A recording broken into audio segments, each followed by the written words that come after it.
Dr. Ariane from the Movement Paradigm. Do you suffer from SI joint pain, sacroiliac, and you've been told that your SI is out of place and you're trying to put it back in?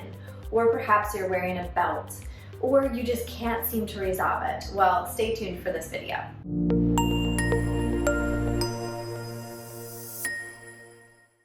The sacroiliac joint is comprised of the triangular bone here, the sacrum, with the ilium, so these are pelvic bones here. It is also reinforced with a lot of ligamentous structures, so all of these connective tissue structures are actually responsible. The sacroiliac joint is responsible primarily for shock absorption between the upper body and the pelvis and legs.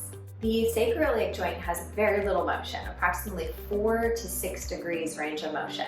So it does have subtle forward bending, back bending, even just with our breath alone. However, just as much as it needs to be stable and have proper sequencing and coordination of all the deep stabilizers of the pelvis, it also needs proper mobility. So we need the pelvis to be able to move freely in forward bending, back bending, side bending, rotation, so that it is crucial for gait. Speaking of gait, our SI joint is going to be greatly influenced by how we interact with the ground. Walking is one of the best assessments of movement efficiency. Is how well can we load forces and unload forces? How well can we transfer energy through the body? We do that through our fascial tissue, and we have different fascial lines that are transferring this energy through our body, crossing over the SI joint.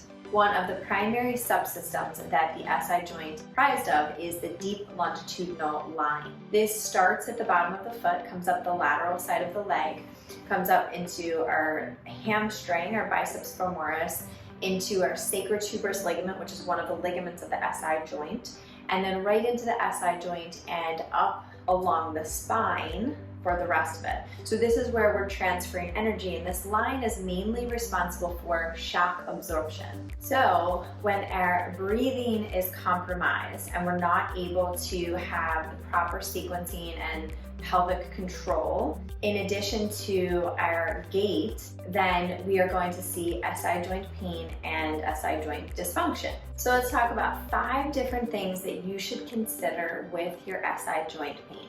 Number 1 is, as I mentioned, breathing, diaphragmatic breathing. So that means as we're inhaling through the nose, we are breathing all the way down into the base of the pelvis. That means all the way down into the pubic bone. So that means that we're going to get the proper relaxation of the pelvic floor. And as we exhale, we're getting the proper contraction of what we refer to as the transverse abdominis. That's our natural weight belt. Our abdominal muscles contract, returning the diaphragm back to its resting position. This is going to allow for the proper sequencing, timing, and coordination of all of those deep stabilizers of our core. If we're breathing from here, that will not happen. Number 2 is pelvic mobility. So as I mentioned, the pelvis needs to be able to move freely in our gait cycle. So we have to integrate the breath with it. So we have to coordinate that breathing with these pelvic patterns, but we want to be able to forward bend the pelvis. We want to be able to backward bend the pelvis. We want to be able to rotate the pelvis. And we want to be able to side bend the pelvis. So all of these are really important. So just taking a moment to even assess them while lying down can be really valuable. Noticing where the restrictions are and noticing even if that reproduces some pain. So remember, if the pelvis isn't moving as we are walking, then we are not transferring force efficiently. And when it's passing right through that SI joint, that's when we can have pain. Number 3 is some type of rotational stability. This can take on lots of different forms. I do love the bird dog, which is a great exercise to develop tensioning and coordination, but in a rotational pattern. So this really dials into a lot of our other fascial lines and connections that all pass through this SI joint area. So really important to stabilize in basic patterns and then progress them to higher level patterns. Number 4 is foot to core sequencing. So this is where we're using dynamic patterns such as forward lunging, reverse lunging, side lunging, rotational lunging in good alignment and connecting the foot to the core with intention. So using short foot where we're rooting the toes into the ground, connecting it to our breath to be able to really maximize how we are sequencing from the ground up.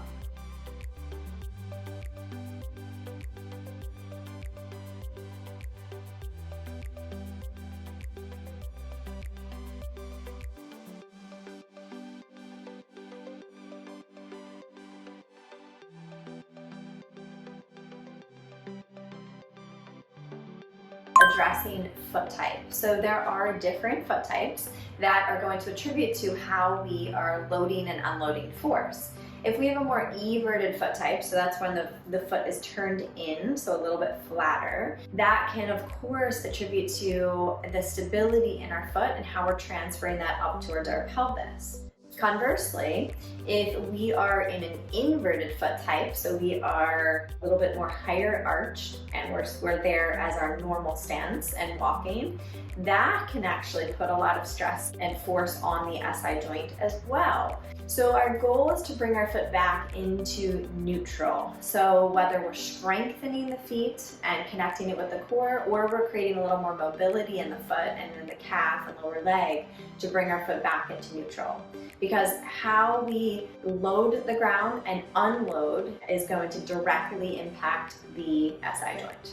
Lastly is addressing your total rotation. So looking specifically at your thoracic spine. So if we are in a standing position, doing a full rotation, are there asymmetries side to side? Can you focus on specific thoracic spine mobility to create and emphasize more rotation in your gait? Because ultimately we want to try to reinforce all of these things in your gait. We walk on average 6,000 to 8,000 steps a day. Once again, that's our best assessment of movement efficiency. So there you have it, a new way to look at your SI joint and perhaps not necessarily fall into the category of muscle energy techniques and putting it back into place.